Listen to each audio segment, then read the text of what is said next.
अस्सलाम वालेकुम, कैसे हैं आप सब लोग। तो मैंने बनाए थे आलू गोश्त, तो बड़े मज़े का बना था। रेसिपी मैंने इसकी आपके साथ शेयर की इसलिए नहीं की थी, ये यहाँ पे देखें बादल इतने ज़्यादा हुए थे और ये जुमे का दिन था, तो इतनी कोई बारिश हुई थी। ये तो सुबह सुबह का टाइम है, इसके बाद जो बारिश हुई थी उसका भी सीन मैं आपको बताऊँगी। और ये देखें ठंडी ठंडी हवा भी साथ में चल रही थी। और मैंने जाना था आज जुमा पढ़ने, सलात तस्बीह की नमाज़ जो बाजी पढ़ाती हैं यहाँ पे, जो बच्चे जहाँ पे पढ़ा पढ़ने जाते हैं ना ट्यूशन, वो इनकी बाजी पढ़ाती हैं। तो काफ़ी टाइम लग जाता है, 2 से 4 घंटे। तो कुछ इंतज़ाम इफ्तारी का मैंने पहले ही कर लिया था, तो मैंने कहा चलिए ये किया होगा तो फिर काफ़ी टाइम बच जाएगा। तो ये बेसन वगैरह पकौड़ों के लिए सारा तैयार कर लिया था। और ये इफ्तारी का टाइम है, यहाँ पे मैंने रोल बना रही थी, पकौड़े, साथ में मैंने बनाए थे बर्गर।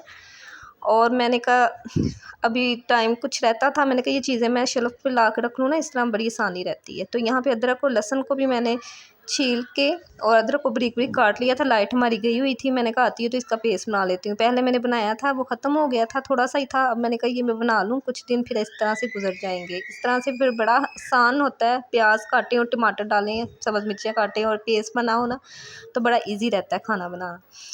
तो ये साथ साथ मैं अभी करूँगी इनको फ्राई, टाइम होने वाला था। और ये है इफ्तारी के टाइम से पहले का थोड़ा सा मैं आपको दिखा रही हूँ। इतनी कोई बारिश हुई थी, इतने बादल थे और अल्लाह ताला ने अपनी रहमत की हुई है काफ़ी दिनों से।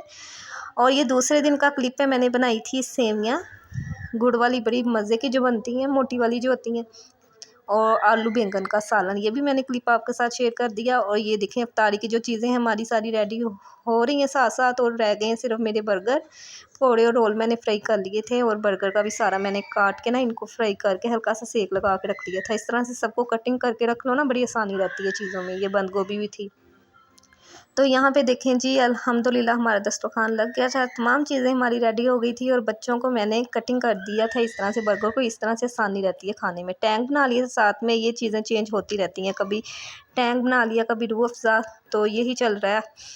और ये रात का टाइम था, इफ्तारी वगैरह हमने कर ली थी। तो मैंने चने भिगो दिए थे वाइट वाले ना, तो मैंने कहा ये मैं भिगो दूँगी, कल चना चाट बनाऊँगी इफ्तारी में। रात को भीगे होंगे तो सुबह मैं इनको बॉईल कर लूँगी, फिर बड़ी आसानी रहेगी। फिर इस तरह से बहुत अच्छे से ये बॉईल भी हो जाते हैं।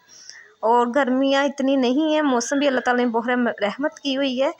तो क्या कहते हैं, प्यास तो इतनी खैर लगती नहीं है, शरबत को भी इतना दिल नहीं करता। तो यहाँ पे मैं अब बनाने लगी थी रोटी, क्योंकि 1.5 घंटा हो गया था इफ्तारी किए हुए। तो अब मैंने कहा जिसने रोटी खानी होगी तो मैं पूछ के उनके लिए रोटी बना रही थी। और ये साथ में था थोड़ा सा, मैंने पुलाव भी बनाया था चिकन का।